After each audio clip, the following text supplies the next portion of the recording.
지레질 톡! 주례하실 때 꼭 하시는 말씀이 있으신가요? 내가 결혼식 주례를 처음 한 게 이재포라고 이재포 개그맨이 있는데 그 친구가 우리 국회의원께서 주례를 해주시기로 했는데 갑자기 의정 활동 때문에 취소가 된 거예요. 그래가지고 갑자기 전화가 와가지고 형님이 주례를 서셔야 되겠습니다. 그래가지고 마산까지 내려가가지고 그때 사회를 본 친구가 이경규야. 이제 이경규가 사회를 보고 주례를 해서 이제 개그맨 치고는 이제 아무래도 내가 한문 공부를 하고 있는 사람이다 보니까 이제 그게 이제 파급이 돼서 그 고향 친구 우리 동창들하고의 가족 관계 친척 관계 이래서 주례를 많이 했는데 그 주례할 때 나는 가장 중요시하는 게 맞절이야, 맞절. 그 혼인 순서라는 게 있잖아. 신랑 입장, 신부 입장, 그다음에 신랑 신부 맞절한다고. 근데 그냥 맞절하고 지나가 버려. 맞절하고 지나가. 난 맞절하기 전에 항상 얘기를 해. 자, 되게 이제 항용 예식장에 참여해 보면 신랑 신부 맞절하고 지나가 버리는 경우가 많다. 사실 혼인 예식에서 가장 중요한 게 맞절이다. 여러분들이 미루어서 짐작을 해봐도 알겠지만 우리나라의 예절, 관혼, 상제, 나이가 들어서 이제 어른이 됐습니다, 관례. 자, 이제 혼인을 하게 됐습니다, 혼례. 이제 돌아가셨습니다, 상례. 돌아가신 날이 돌아왔습니다, 제례. 다 절이에요, 절. 돌아가실 때도 다 절하는 거예요, 제배하고. 제사할 때도 마찬가지로 제배하고. 절이에요, 절. 근데 제일 중요해야 할 맞절을 지나가 버리는 경우가 많다. 그러면 이제 내가 말을 시작을 하지. 한번 보자. 절이라고 하는 것이 절을 올리는 분이 있고 또 절을 받는 분이 있어요. 근데 유독 혼인 예식에서만 맞절을 해. 맞절을.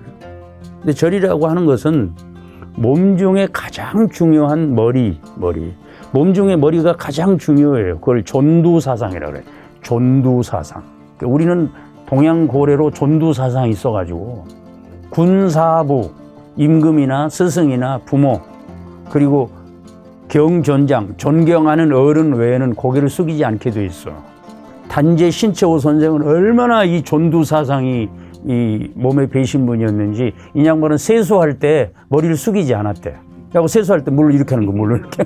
그래가지고 세수하고 나시면 그렇게 물이 그냥 온몸에 묻을 정도였다는 거야. 난 그런 선비정신. 지금 보면 참 우습고 참 치이하기 그지없다고 생각할 수 있지만 난 그러한 정신이 난 우리나라를 지켜왔다고 생각하는 사람인데 그 몸 중에 가장 중요한 머리를 숙이는 거예요. 숙인다는 표현이 중요한 거예요. 상대에게 숙이는 거예요. 부부관계는. 상대에게 이기는 게 아니라고. 숙인다는 건 진다는 거고, 숙인다는 건 항복했다는 거고, 숙인다는 건 당신보다 내가 아래라는 얘기거든. 근데 그게 혼자만 신랑만 숙이는 게 아니라 신부도 같이 숙이는 거예요. 신랑은 내가 졌습니다. 아닙니다. 내가 졌습니다. 당신이 어른입니다. 아닙니다. 당신이 어른입니다. 당신이 귀한 사람입니다. 아닙니다. 저는 천한 사람이고 당신이 귀한 사람입니다. 이거라는 거예요. 그래서 내가 항상 비교할 때 그런 얘기를 하는데 이게 손가락에 둘 있어. 이렇게 손가락에 둘 있어. 이렇게 그림 저렇게. 둘일 때 서로 이렇게 숙일 때 하나가 되는 거라고. 이게 일심동체가 되는 거예요. 이게 숙이지 않으면 이게 영원히 이게 맞닿을 수가 없어. 부부라는 게 이게 하나가 되는 거거든. 몸과 마음이 하나가 되는 것이 이렇게 부부인데 일심동체가 되려면 가장 중요한 게 뭐냐? 서로 낮춰야 돼. 서로 낮춰야 돼. 근데 지금은 내가 어른이다 이러니까 결국은 영원히 평행선을 가다가 이렇게 돼버리는 거야. 그래서 나는 맞절이 중요하다. 그래서 그 오체투지라는 게 있잖아. 오체투지. 티베트 같은데 그러니까 오체라는 게 머리 그리고 팔 뒤꿈치 또 무릎 두 개 이걸 땅에 부딪히면서 그냥 온몸을 땅에 지면서 오체투지라는 것은 투라는 게 땅에 닿았다라면 다 온 놈이 땅에 닿을 정도로 자신을 낮춰서 나는 아무것도 아닙니다. 그래서 번뇌 개인 강출두란 말이 있어요. 모든 번뇌, 모든 괴로움, 아주 중요한 말인데 모든 괴로움은 어디서 오느냐? 나를 내세우는 데서 오는 거야. 나를 내세우는 데서. 강출두라는 게 머리를 이렇게 쳐드는 걸 강출두. 그러니까 이게 아니고 이게 강출두야. 머리를 쳐드는 거예요. 그럼 이건 뭐냐고 이 사람은 이게 서로. 그러면 이 사람대로 강출두. 그래서 그 성현의 말씀을 많이 인용하는 게 좋을 것 같아서 공자님의 말씀에도 그 지도자의 리더십에도 관계되는 말씀인데 제가 요즘에 읽은 구절 중에서 감동적인데 신거 부귀 능 하인자 하인이 불효부귀라는 말이 있는데 자기가 아무리 돈이 많고 지위가 높은데도 하인이라는 말은 상대에게 낮추는 거를 하인이라고 그래. 상대, 사람 있잖아. 상대방을 나타내고 하는 낮춘다. 돈이 많고 지위가 높은데도 상대에게 나를 낮추는 거예요. 그 사람을, 그 낮추는 사람을 그 누가 그와 함께 하지 않겠는가 이 말이에요. 낮출 때 함께 한다는 거예요. 아까 얘기한 낮출 때 하나가 된다 하고 똑같은데 물론 이제 주례사 할 때는 그 얘기를 안 하고 다른 말씀을 드리지만 나는 그 맞절의 의미를 늘 생각하면서 살아라. 그래서 그런지 얼마 전에 아주 감동적인 글을 하나 읽었는데 매일 맞절하는 부부가 있더만 매일 맞절이라. 아침에 일어나서 서로 맞절하는 거예요. 상대방 하나님처럼 부처님처럼 예수님처럼 그렇게 생각하고 서로 맞절하는 거예요.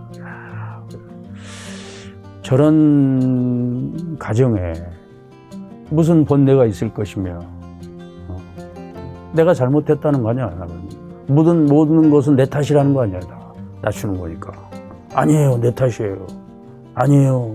당신이 잘한 거고 저는 아무것도 아니에요. 이런 그 맞절하는 부부가 있다 하는 책을 제가 관계하는 단체 책에서 본 적이 있는데 그래서 언젠가 그 예절에 관한 말씀을 드리면서 세배할 때 맨 먼저 아침에 일어나서 부부간에 서로 맞절을 하고 그리고 나와서 이제 윗어른께 세배를 한다 이런 말씀도 드렸는데 그래서 저는 그러한 맞절의 의미를 늘 이렇게 생각을 하면서 어떻게 하면 나를 낮추어 상대를 공경할까 부부간에 어떻게 하면 내가 저 사람한테 대우받을까 이게 아니고 내가 어떻게 하면 나를 낮추어 상대를 공경할까 그런 맞절의 의미를 늘 생각한다면 부부간의 사이가 좋아지고 모든 예절의 기본이 부부니까 그 부부간의 사이가 좋으면 부자간에도 아름다운 모습이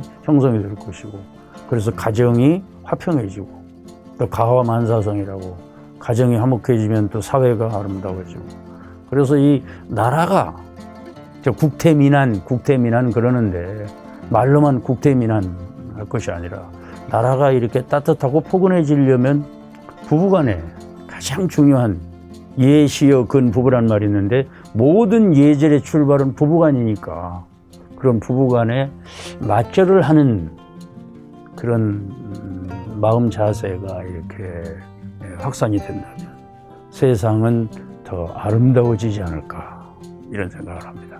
맞절 끝.